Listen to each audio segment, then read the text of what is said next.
Good morning, ladies. Welcome to our Wednesday morning weekly Tanya Shir. We're studying Shaar Hayichud ve'Emunah. We're actually really in the thick, really in the depth here of Shaar Hayichud ve'Emunah. We're in the middle of chapter 7. If you're using a Hebrew Tanya, we're on page 164 or Daf Pei Beis, Amud Beis. If you're using an English Tanya, we're on page 918 by the word in the middle of the page where it says where it's the words v'loi b'daitoi. So all of Shaar Hayichud ve'Emunah really is talking about, according to the teachings of Chassidus, according to the teachings of Chabad Chassidus, of course, the meaning of the true nature of the relationship between Hashem and the world, understanding the true yichud, understanding the true unity, oneness, etc., that exists between Hashem and all of existence. And as we've been learning at great length over the past couple of months, the Alter Rebbe is explaining to us that really all of existence is bottle, is nullified to Hashem. It's one with Hashem. It exists. Every part of it exists only because Hashem conceived it into being, willed it into being. Even the fact that the world doesn't feel itself. Well, let's take a step back. And were this reality to be revealed within the world, then it would be very obviously a world which is one with Hashem. Hashem intentionally creates a Helam v'Hester, creates a concealment, in which this reality of Hashem's unity with the world is not revealed, is not expressed. Hashem intentionally creates it that way. And then within that world which feels itself, which erroneously, of course, feels itself as a separate existence to Hashem, within that world, Hashem inserts the ability that you and I who live in that world and in that reality can discover our relationship with Hashem, can find Hashem, look for Hashem in the hidden places. This is what's being explained over here. The motive for this, of course, as the Alter Rebbe explains in chapter 7, which we're learning now, is that Hashem wants to reveal the attribute of His malchus, the attribute of His kingship, His royalty. And in order for a person to be a king, in order for there to be malchus, so for this you need an am, you need a nation, and the nation need to be specifically individuals and beings who are not intimately connected to the king. They're Baroiv Am Hadras Melech. They're a multitude of people who have, in a sense, a very distant relationship with the king. And so Hashem wants this type of relationship with the world as well. And because of this, Hashem creates a world in which godliness is not apparent. Okay, this is some of the ideas that we've been learning. Again, the ideas themselves in general are very famous, but with all good wisdom, and of course, especially with Torah wisdom, and even more so with Hasidic wisdom, we're familiar with the ideas. We've all heard them, and maybe we've all heard them many times. But when you actually immerse yourself in them and really think them through and learn them the way the Rabbeim, the way Chassidus wants us to, so it's supposed to elicit within us a newfound understanding, a new depth and layer and appreciation. And really, if we learn this properly, every time we learn it, it's supposed to kind of, completely revolutionize our whole way of understanding. Okay, I just wanted to add, before we move on, there's a mashal that's brought in the Mamorim of the Rabbeim. And the Rebbe spoke about this mashal a few times, which I believe in some ways is connected to the idea we're learning over here, the idea that Hashem creates a world which on the one hand is completely one with Him, and on the other hand, a world in which Hashem's presence is not felt at all. And the purpose of this is bedafka, because Hashem wants to have this type of relationship with a world in which initially His presence is not felt, and then the world discovers Him or appreciates Him, from a distance to one degree or another. But how this concealment is only from the world's perspective, not from Hashem's perspective. So there's a moshel that's given for this. Again, the moshel is brought in Samach Vav and from the Rebbe Rashab and other places. The Rebbe spoke about it many times. The moshel is both an engaging moshel on an intellectual level, and it's also a particularly challenging, it's also a particularly connected moshel on an emotional level, and gives us some perspective on this. So the moshel is that there was a father and a son, and the father and son love each other very much, and they appreciate constantly being next to each other and spending time together, and they're in a healthy father and child like relationship, unconditionally loving, unconditionally respectful, etc., etc. And of course, the father loves his child unconditionally, and the child loves his father unconditionally, and it's fantastic. So what's the problem? So why does anything have to change? So there are two ideas that make the father want to do things differently, want to mix things up. Number one is called Tainug Tmidi Einoi Tainug, or Tainug Tmidi Einoi Nikar, which means that if you enjoy something and you enjoy it all the time, it's always there, it's always available, it's always ready, it's a constant Tainug. So with time, the novelty of it wears off, and it doesn't feel exciting. It doesn't feel, there's no tension, if you will. There's no spark, because it's always there. It would be like if I asked you, what's your favorite thing to eat? And you said your favorite thing to eat is it's a Shaar for women. So I don't know, whatever. Your favorite thing to eat is a particular type of salad. I don't know, whatever. I said, okay, Gesundheit, you love this particular salad. From now on, I'm going to cover you to have this particular type of salad every night of your life for the rest of your life, on the condition that you eat nothing else. Yasher koyach, thank you. It's true, I like this particular salad. But even if it's your favorite food, who wants to eat the same thing every night for the rest of your life? I mean, come on. It gets boring. So the father and son are locked in this embrace and this relationship, and it's wonderful, it's as good as it can be. But with time, it starts to lose. It's called Tainuk Tmidi, a consistent, constant pleasure. Einoi Nikar, it's not felt. It's not really pleasurable, right? The Torah recognizes this, not for now, but the Torah recognizes this dynamic, this challenge, even in a marriage. The Gemara says this is one of the reasons why the Torah places certain restrictions in the physical relationship between a husband and a wife, because of this exact phenomenon. So number one, the father is struck, or is dealing with the fact that him and his son are in this wonderful, deeply pleasurable and nurturing relationship, but it's a tainug tmidi. There's no absence to make the heart grow fonder. There's, everything in this world, the way the Eibishter created it, everything in this world, it needs some kind of tension. It needs some kind of, always zelu umazeh osalakim, right? You always need some kind of battling something. Otherwise, with time, it starts to lose its significance. As long as we're in Golus, right? Life is only significant because it's the opposite of death, and happiness is only significant because it's the opposite of misery, etc. So the father and son are in this relationship, but there's no counterpart. All right, that's one challenge. The other challenge is that the father can tell that the son, because the son has so to speak, an easy life, and things are going well for the son, so the son isn't really getting an opportunity to bring out the deeper levels of his chokhmah, the deeper powers that are expressed within a person, bedafka, when they go through challenges. Right, so the father, sometimes in the Chassidus, the lashon is that the father himself wants to test out the true extent of his son's chachma. Right, on a deeper level, the father knows the extent of the son's chachma, but the son doesn't know, because the son has never been challenged.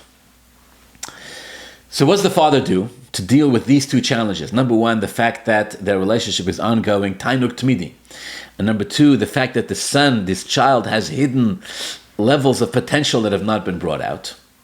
What happens, say the Rabbeim, is that on one fine day, while they're in the middle of this beautiful, harmonious, healthy, and consistently peaceful relationship, The father conceals himself from the son, hides. The father hides. And now the child all of a sudden finds themselves alone, confused, scared, feeling to some degree betrayed. And more important, more than anything else, the son finds himself in a world which he doesn't recognize and he doesn't feel prepared for at all. It's like one day, boom, the lights just went out and everything is just different and gone. That's what the father does. Now, when you read it, it almost sounds a little bit abusive, but this is the motion. The father hides from the son. The father puts himself in a position where he can still be attentive. He can still see the son. He can see what the son is doing. But the son cannot see the father. What's the purpose? The purpose is the father wants to see that the son is going to look for him. The father wants to see where the son is going to look for him. The father wants to see how long the son is determined to look for him. The father wants to see if the son will get distracted and go off and, find other things to entertain or amuse himself with. The father wants to test the commitment of the son. How long is he going to, is he going to stay there looking? Is he going to stay looking for the father? And so the father watches while the son is plunged into a world of darkness without his father. All right. The end of the mashal is that as the father watches, please God, it goes well, the son looks for him, and the son chases after him. The son looks in all those places that the son knows the father usually spends time and hangs out, and all those paths that the father usually travels, and all those places they went together, etc. And the father watches the whole thing. And as he watches his son search for him, the father is aroused with a deeper level of love toward his child. The child is aroused with a deeper level of love toward the father. And then at that point, the mission, the exercise, has accomplished what it's supposed to accomplish. And the father emerges from his hiding place, and he's reunited with his son. And now, of course, they have the added advantage that they've been separated. They've had the advantage of absence makes the heart grow fonder. And they've been reunited.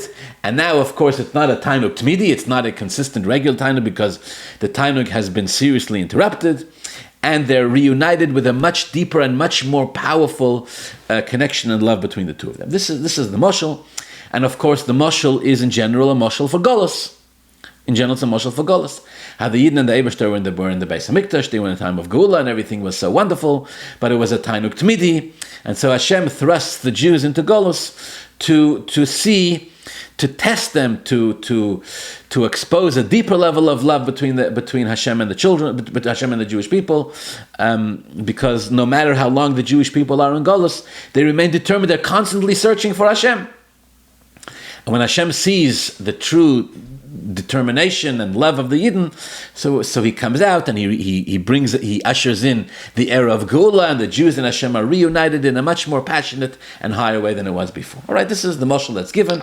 The Rebbe told us, the Rebbe repeated this mashal many times. On one occasion, the Rebbe became very emotional, and he said that at some point, we've been in Golus too long, the Rebbe said. And if the father is not going to come out of his hiding place, at some point, the child is going to stop looking.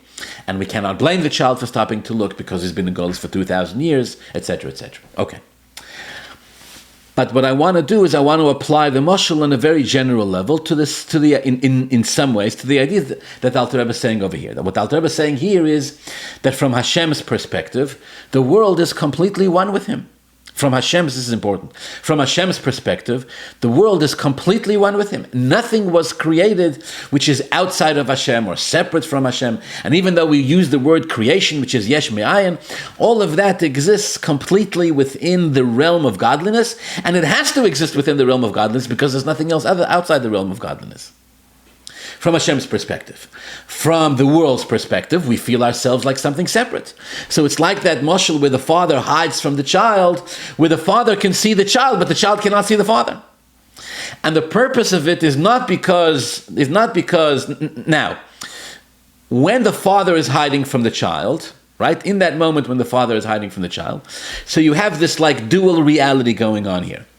On the one hand, in the world of the child, there's a real choshech, there's a real helam v'hester. There's a real golus going on here. 1 second my father was here, the next second he's gone. The child is plunged into a world of darkness. On the other hand, from the perspective of the father, this is not real darkness. In fact, it's not darkness at all. There isn't any real separation between father and son. The father is still very much present in the world of the son. And in fact, the father is watching to see how the son is going to deal with this apparent reality of concealment and separation.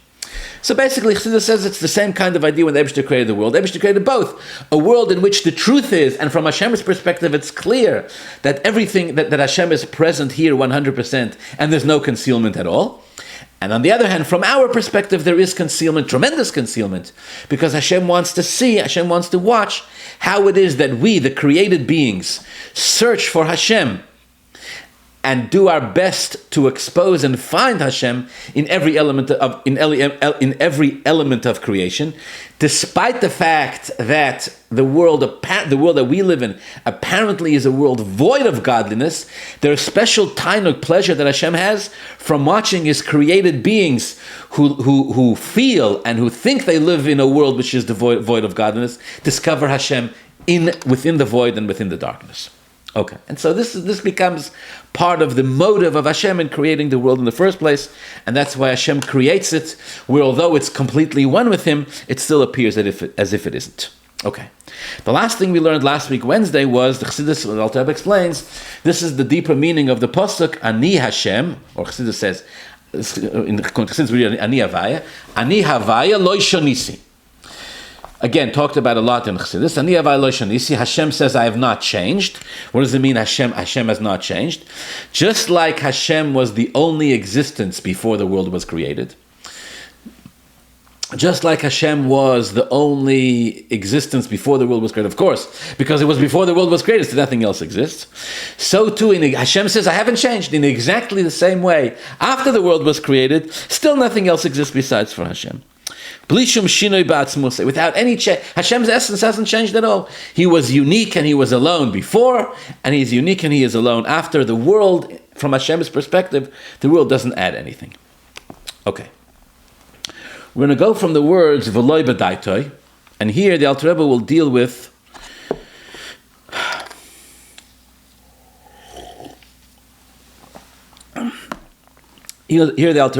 with what seems like another question, or we'll deal with another crease, if you will, that needs to be ironed out here.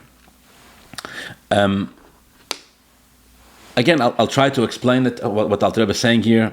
I'll do my best, and with Hashem's help, we'll be able to scratch the surface here of what Alter Rebbe is saying. So the question that Alter Rebbe is going to ask is like this. It's true, we understand that from Hashem's perspective, nothing else exists besides for Hashem, right? Einoit. Nothing else exists besides for Him, true. But the Alter Rebbe says Hashem is also aware, Hashem also knows our perspective. Hashem also knows our reality. Hashem knows us. So what? And our reality, our world is one in which Hashem's presence isn't felt, and if I care, we feel ourselves, we feel our own existence. So how can we reconcile the fact that on the one hand Hashem knows us, Hashem is aware of us, Hashem is aware of our situation, and our situation is the one in which we definitely feel ourselves.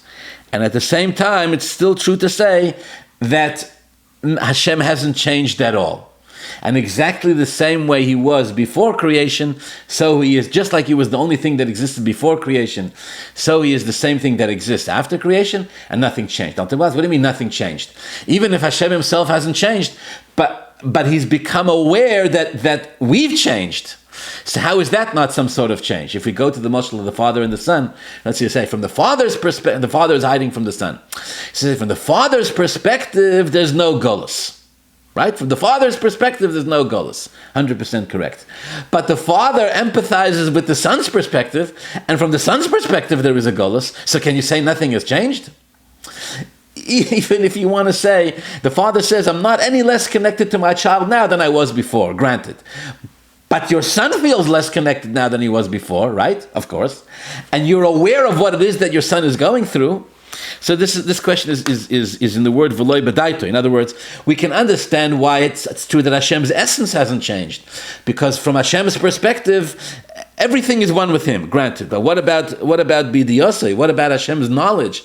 Is Hashem not? Surely Hashem is aware and connected through Hashem's knowledge to us, who go through a very different reality. So how is it that Hashem's knowledge of us isn't some kind of change within Hashem Himself? Maybe when I was preparing this, I had a thought that maybe this is connected to an interesting passage in Rambam.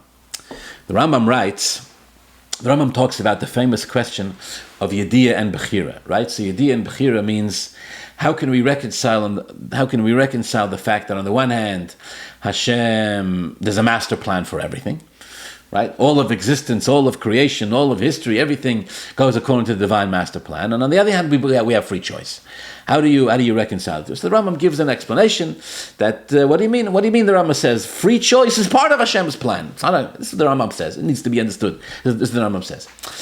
Is that the free choice is part of Hashem's plan. Hashem's plan was that there should be free choice. Just like Hashem wants the sun to rise in the east and set in the west. So Hashem wants us to have free choice. The Rambam said, how is it not a contradiction to free choice? It's not a contradiction. It's to Hashem's master plan. That is the divine master plan. Okay.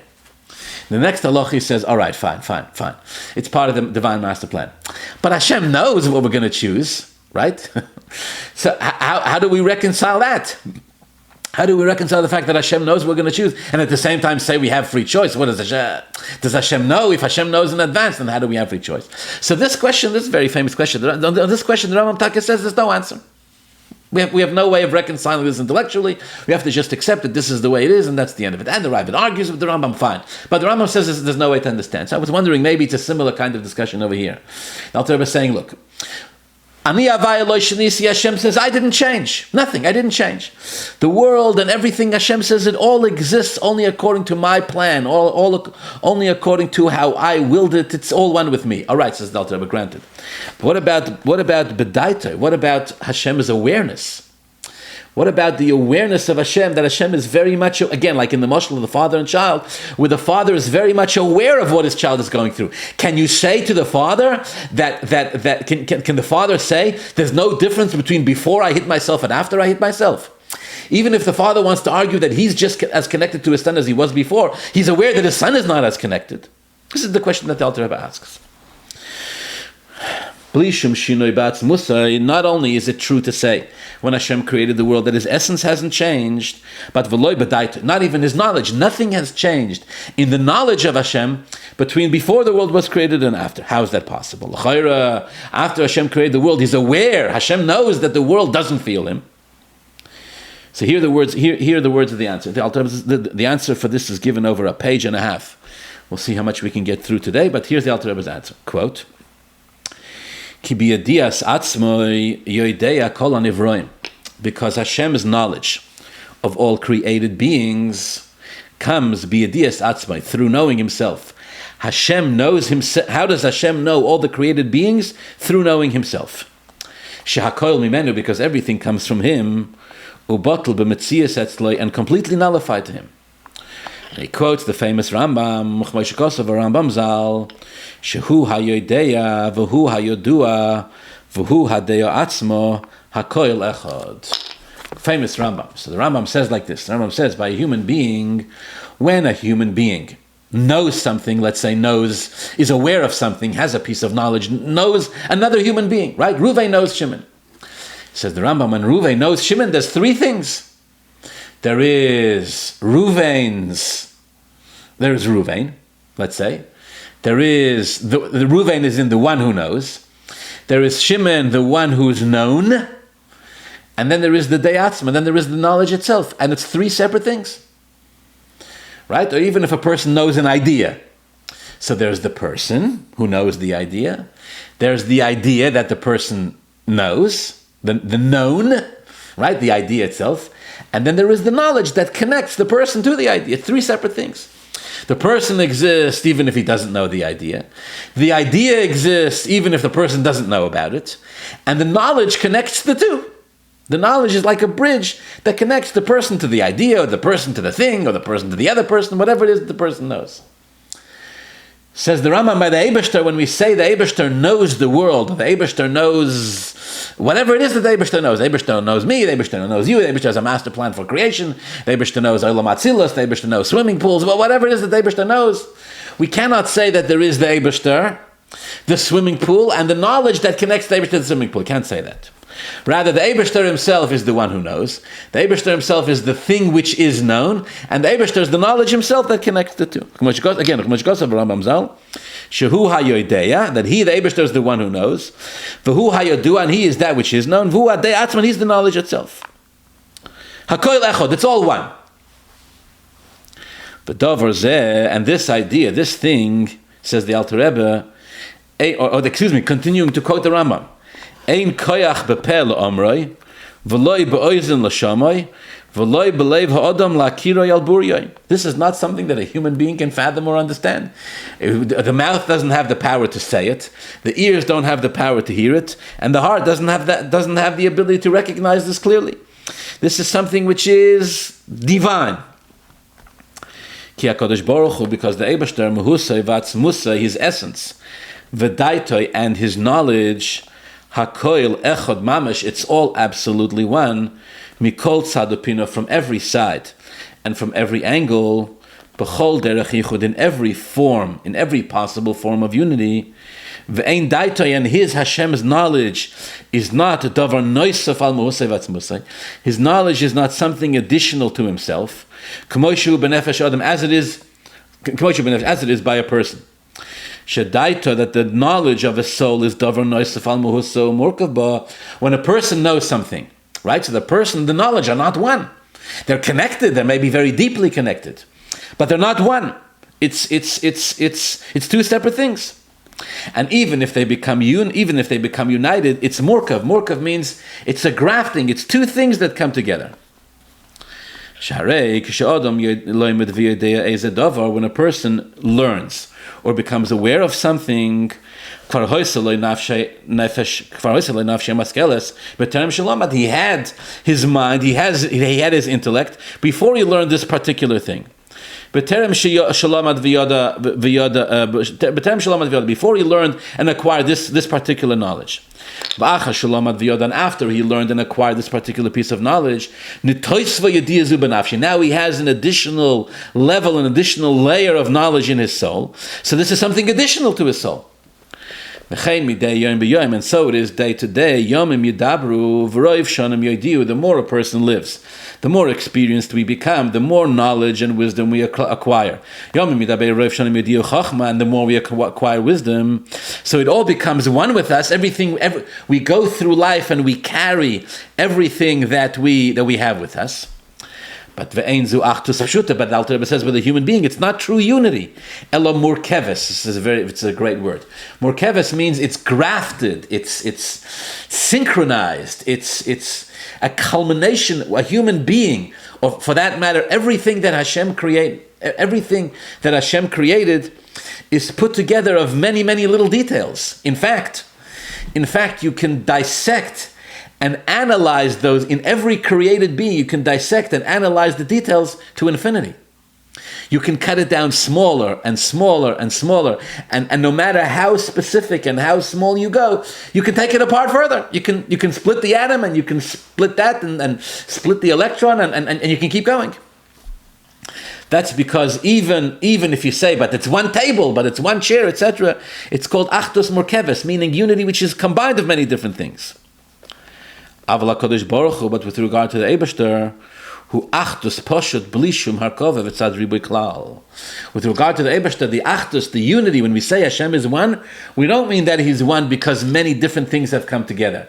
It's one, absolute one. It's called achdus pshuta, meaning there's.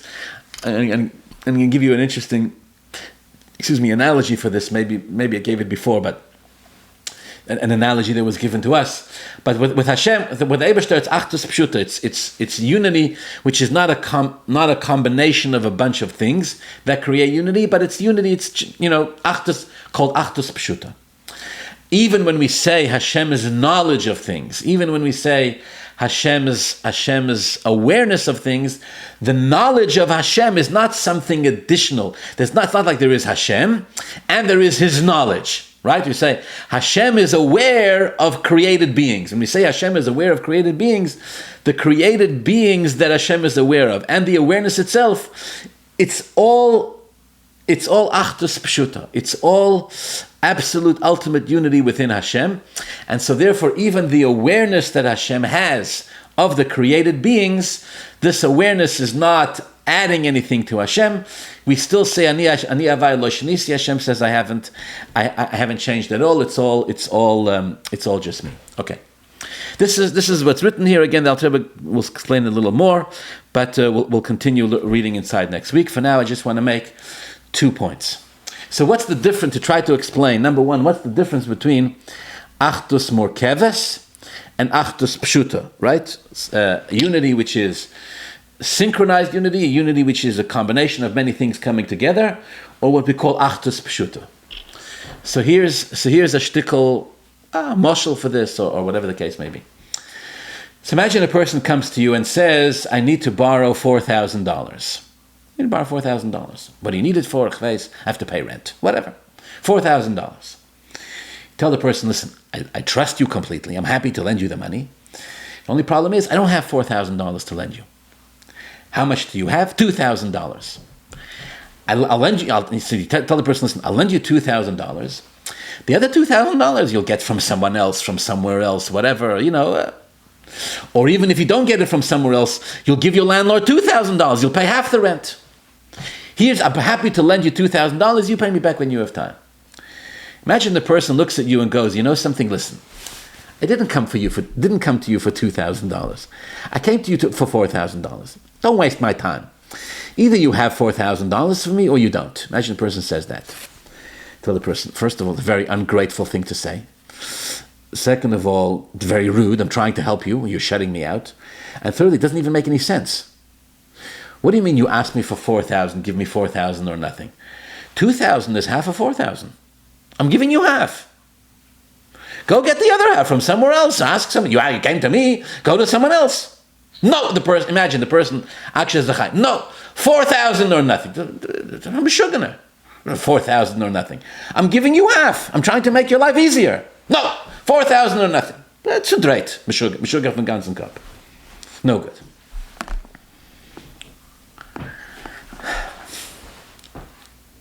On the other hand, Hashem comes to a person and tells a person, I want you to put on tefillin. In the tefillin, I want you to put 4 parshas.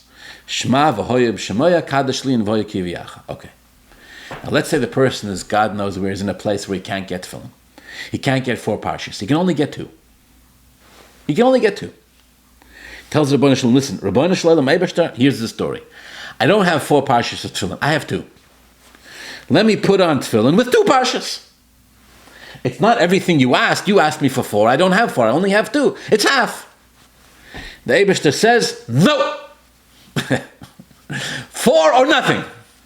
Not only is it not a mitzvah, but if you make a bracha on it, the bracha is an aveira. And if you think you're doing a mitzvah of tefillin, that's also an aveira. Lo yisosef, lo yisigra, you're not allowed to add, you're not allowed to subtract, nothing. I'll extend the mashal. A person comes to you and says, I want to borrow $4,000. I need to pay rent. Tell the person, listen, I don't want to lend you $4,000 because I don't want to have to deal with all this and all the rest of it. I'll lend you $5,000. And the person goes, but I don't need $5,000. I need $4,000. Tell the person, listen, I don't want to lend you $4,000. I have a distinct amount of money that is designated for loans. I give it out every month. You pay me back when you pay me back. I have $5,000 left. I don't have the strength or energy. I don't want to find somebody else to lend the last $1,000 to. I want to give you, borrow all 5. You don't need all 5. You use 4. Pay me back next month. I don't want to hear about it. Now imagine the person says, no. I only want to borrow $4,000. If you won't lend me $4,000, I'm not interested. Don't. Now you're mamash completely meshuggah. Now you're mamash out of your mamash takste and chinik. I'm giving you $4,000. I'm just also giving you an additional $1,000. Zakste you're telling me no? 4,000 or nothing? Push it mamash completely nuts. Why is the person completely nuts? Because $5,000 is $4,000 plus another $1,000. So I'm giving you what you're asking for. I'm just adding a little more. If the person doesn't want to take it, tell him you're a complete nutcase. Comes the Eibishter and says, I want you to put 4 parshas of tefillin, 4 parshas in your tefillin. Says the person, listen, Eibishter, I had a pair of tefillin made. For some reason, the sofer, the person who made the tefillin, I don't know, he made a mistake. He put in 5 parshas of tefillin. Can I fulfill the mitzvah with 5 parshas of tefillin? It has every parsha you asked for, plus one more chves. Aseres hadibros. Aseres hadibros don't go in the tefillin. But somebody made a mistake and put the aseres hadibros in tefillin. Can I wear them? No. The Eibishter says no. Why not? Hashem says the mitzvah is 4. Give me 4 or nothing. 2 is nothing. 5 is nothing. 3 is nothing. 4, and that's the end of it. What's the seichel? What's the seichel in this? What's the how do we wrap our heads around this? Right? The Torah says, these are the mitzvahs that I give you, you're not allowed to add to them, you're not allowed to subtract to them, nothing. Now, on a simple level, you say, well, if you add, then you may end up subtracting. So the Eibishter says, don't add, because you may come to subtract, right? But Chassidus says, there's a much deeper element to this, and if you're not careful, if you don't think it through, you can miss it. When a person comes to you and says to you, they want to, what's the explanation? Very simple. When a person comes to you and says they want to borrow $4,000, what are they really asking for? What are they really asking for? $4,000. What's $4,000? $4,000 is $1 4,000 times. They're not asking you for a single unit block of something. Milachatchila, what they're asking for is a combination of 4,000 details. And by the way, every dollar is put together of 1,000 cents. And every cent is put together of, half cents or millicents or whatever the case may be. Because again, like I said before, everything in the created world can be dissected and analyzed and more till infinity. So if you tell the person, I don't have $4,000, I only have $2,000, it's not something else than what the person is asking, it's half. Milchatchila, what they asked for was a combination of 4,000 details. So you're giving them 2,000 details. It's half of what they asked for. In other words, it's the first 2,000. It's exactly what they asked for. Or if you give them 5,000, you're giving them everything they asked for plus more. That's because it's called murkav. Murkav means that the 4,000 is one number, but the number is comprised. It's built up, packed. In order for it to be an existence of 4,000, it has to be combined with 3,999 others that came before it. On the other hand, when the Eibishter says, put 4 parshas in your tefillin, what's the pshat 4 parshas in the tefillin? Because the Eibishter wants this, and this, and this, and this. So therefore he tells us 4. Chas v'shalom. If Hashem wanted 4, as 4 is a combination of 4 individual things, then if you have 2 of them, you have half. If you have 5, you have 4 plus more. No, but it isn't that. It's a Ratzon Elyon. It's the Ratzon of the Eibishter. This is what the Eibishter wants. Why? There's not just it's beyond our understanding. There's no reason. It comes from a place in the Eibishter which is higher than reason. But the Eibishter said 4. So from that perspective, 2 is nothing, and 3 is nothing, and 5 is nothing, and 104 is nothing. Because it's not the Ratzon of the Eibishter. So true, technically, in order to fulfill the Ratzon, you need a combination of these 4 things. But not because each one is a part of is a part of what Hashem wants. Hashem's Ratzon can't be divided. You have this even a little bit. With a person's Ratzon. Sometimes a person wants something, and it's beyond logic why the person wants it. You want it, finished. So when what the person wants is illogical, comes, let's say, from a deep place in the nefesh, which the person cannot explain. So you have to give them what they want. If you don't give them what they want, then half, 3/4, it's not, it's nishdas. With a human being, it's definitely a mashal. But koshken v'kal v'chomer, when it comes to the Eibishter, we call this achdus pshuta. Achdus pshuta means that even when the Eibishter says, give me 4 parshas of tefillin in your tefillin, it's not because the 4 somehow, it's not because each one has significance in its own right, and the Eibishter wants all 4 together. No. Each one in its own has no significance, as far as the mitzvah of tefillin is concerned, has no significance at all. Nothing. There's a certain rotzen, there's a certain divine will of the Eibishter. The Eibishter says, Azoi, this is the way it's supposed to be. Dir b'tachtoinim, mitzvah, tefillin, etc. How do we put it together practically? Practically in our world, it needs this combination of 4. But anything less, or even anything more, is not the rotzen of Hashem, and therefore it's worthless. Okay. This is the idea that Alter Rebbe is saying over here.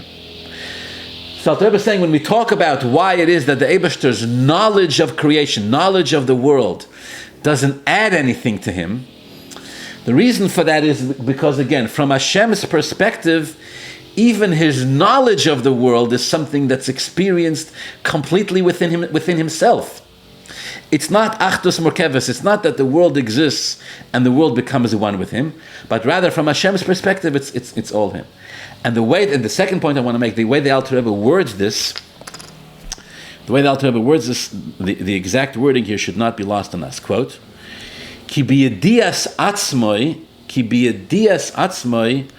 yoidea kol hanivroim. Hashem's knowledge of us, Hashem's knowledge of us created beings, doesn't come from Hashem getting to know, developing a relationship with something outside of himself. Ki biyedias atzmo yodea kol hanivroim. Through Hashem knowing himself. That's how he comes to know the created beings. Because hakoil mimen, because everything comes from Hashem, and everything is bottled to him. So this would be like if you've ever met a person, right, a human being who has a particular perspective on things, right? You have a particular Chassidim had many mashalim for this, right? People who have certain perspective on things, they have glasses, spectacles that they wear, that they carry, that this becomes their perspective on the world, this becomes their perspective on reality. So no matter what you give them, right, no matter what you feed them, it's all seen through this perspective. Rabbi Sheis Taub has an amazing mashal for this. He says, Rabbi Taub says his father is a psychologist, so he grew up with a lot of psychology jokes. So a woman comes to a psychologist. So the psychologist says, how can I help you? So the woman says, look, to tell you the truth, you can't really help me because I'm 100% fine. But my friends all think that I should come and see you. My friends think I'm nuts. No, what? How did you earn that your friends, why do your friends all think you're crazy? She tells the psychologist, because I'm dead. I'm dead. And my friends don't believe me and they think I'm crazy. Psychologist goes, you're dead? She goes, yeah, I died a long time ago. I died, I was eulogized, I was buried, everything, but She says, but when I tell this to my friends, they think I'm a sugar and guns and they sent me to you. The psychologist takes a look, oh boy, we got a real live one here. We got a real meshugana, what are we going to do? So the psychologist thinks.